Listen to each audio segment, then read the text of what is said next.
जी नमस्कार दोस्तों, मैं सत्यम मिश्रा और आप देख रहे हैं टीचिंग लर्नर्स का यूट्यूब चैनल।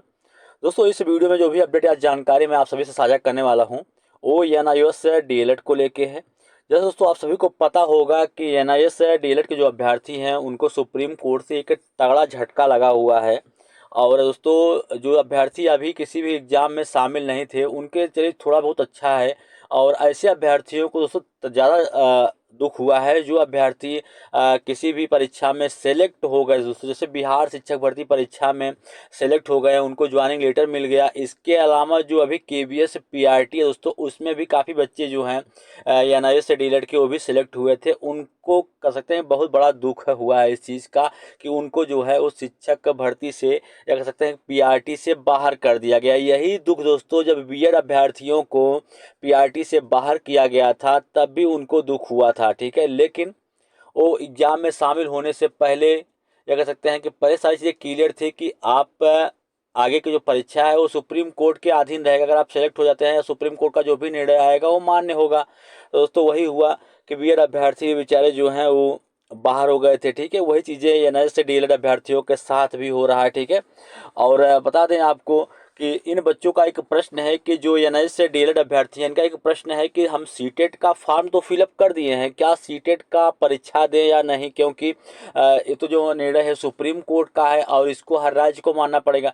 तो दोस्तों मैं यही कहना चाहूँगा, अगर आपने इतने दिनों तक तैयारी की है, ठीक है, और आपने सीटेट का फॉर्म भी फिलअप कर दिया है, ठीक है, और आपका पैसा भी इसमें वेस्ट हो गया, कर सकते पैसा लग गया है, तो मैं यही कहूँगा कि अगर आपने तैयारी कर ली है और आप फॉर्म भर दिए दोस्तों, तो ज़रूर आप इस पेपर को जरूर दीजिए, ठीक है। क्योंकि सरकार है, कब दोस्तों कौन सा निर्णय आ जाए, कब क्या संशोधन कर दिया जाए, ठीक है, ये किसी को भी नहीं पता होता है, ठीक है।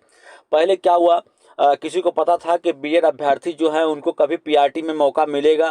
तो दोस्तों उनको एक कह सकते हैं कि पहले उनको मौका मिला था एक बार 2011-12 के लगभग, फिर उसके बाद उनको कभी मौका नहीं मिला। फिर अचानक से उनको 2018 में 2019 में शिक्षक भर्ती आती है और उनको मौका दे दिया जाता है, ठीक है। इसीलिए मैं कहता हूँ दोस्तों, अगर आपने सीटेट का फॉर्म फिलअप कर दिया है तो दोस्तों आप परीक्षा जरूर दीजिए, ठीक है, और अच्छे से दीजिए ताकि आपका पेपर जो है वो क्लियर हो जाए।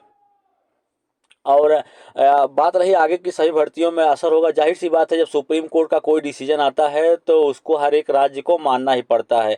देखिए बीएड के केस में हुआ कि सभी लोगों के द्वारा कहा गया कि अगर रिव्यू पिटीशन दायर किया जाएगा तो कुछ न कुछ हो सकता है। रिव्यू पिटीशन दायर किया गया, फिर उसका परिणाम वही हुआ कि उसको खारिज कर दिया गया और जो निर्णय पहले सुप्रीम कोर्ट का रहा वही सर्वमान्य हुआ।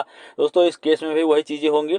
अगर कुछ कर सकता है तो एनसीटी कर सकता है, इसके अलावा राज्य सरकार जहां अगर मान लिया बीएड आप सेलेक्ट हुए दोस्तों शिक्षक के तौर पे, तो वहाँ की सरकार वो चाहती है चाहेगी तो आपके लिए कुछ कर सकती है, ठीक है। लेकिन सीटेट का पेपर दोस्तों अगर आपने फॉर्म फिलअप कर दिया है तो पेपर जरूर दे दोस्तों, मैं यही कहूँगा।